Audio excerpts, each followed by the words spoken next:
sekretariauja Teisės ir personalo skyriaus vyr specialistė Jūratė Čuchovičienė. Pirmąjį posėdį skelbiu pradėtą. Pirmajame naujos tarybos posėdėje dalyvauja 25 tarybos nariai, administracijos atstovai, vyriausybės atstovas Vilniaus apskrityje, savivaldybės rinkimų komisijos atstovai bei svečiai. 2011 metų savivaldybės tarybos narių rinkimai buvo įtempti ne tik pas mus, bet ir visoje Lietuvoje. Džiugu, kad viskas praėjo gan sklandžiai. Šiais metais Elektrėnų savivaldybės rinkimų komisijoje į savivaldybės tarybą dalyvavo gan gausiai kandidatų. Bet vis tiek džiugu, kad nors ir didelės gausos kandidatų mes išrinkome savo išrinktuosius. Viso dalyvavo 13 partijų, viena koalicija ir 2 save išsikėlę kandidatai. 9 partijos pagal savivaldybės tarybos mandatus, 9 partijos laimėjo savivaldybės tarybos mandatus. Elektrėnų savivaldybės tarybos mandatai pasiskirstė taip.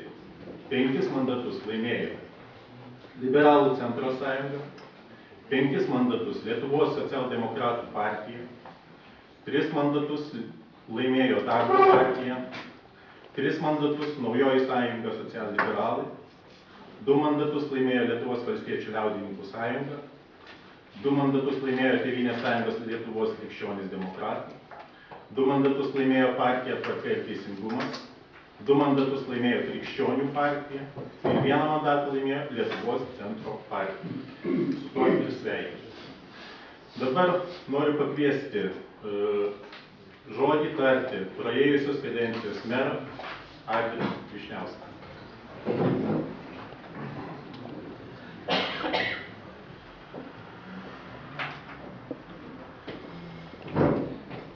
Gerbiami naujos kadencijos tarybos nariai, gerbiami svečiai, gerbiamas pirmininkė.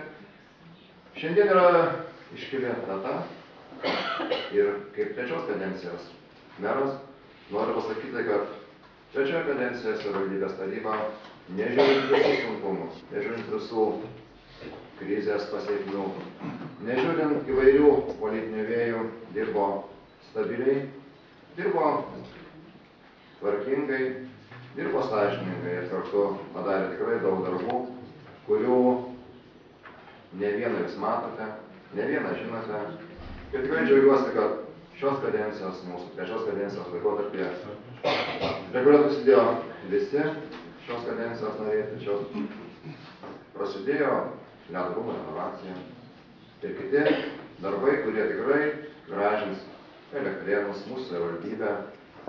Turiu pasakyti, kad vis tik tai šios kadencijos laikotarpio, 3, manau, vis tik tai pavyko surasti tam tikrą kompromisą. Tikrai supratimas buvo ir žmonių, ir tam tikras vienijantis dalykas buvo pasiektas. Nebuvo tokių, galbūt, sakyčiau, ir aštrių pokalbių su bendruomenėm. Visą rasdumėme supratimą. Kiekviena gal būdavo išvardavo, paskui ir arbatos duodavo. Tad manau, tas bendruomeniškumo jausmas, kuris pavyko sutelkti, manau, yra būtent esminis dalykas 3 savivaldybės mūsų kadencijos laikotarpyje. Baigdamas noriu pasakyti, kad linkiu iš tikrųjų šiai tarybai pratęsti tai, kas buvo padaryta. Nesugriauti žmonių pasitikėjimo. Galvoti apie tai, kad žmogus yra svarbiausia, nes nuo jo priklauso daug kas. Ir pasitikėjimas, kuris yra žmonėse, jisai turi išlikti, nes tai yra labai svarbu. Na ir norėčiau, aišku, kaip ir priklauso, vis tik tai savo, galbūt, regalijas įteikti apygardos komisijos pirmininkui ir palinkėti naujai išrinktam merui sėkmės darbuose, o naujai tarybai po geriausios kloties. Ačiū.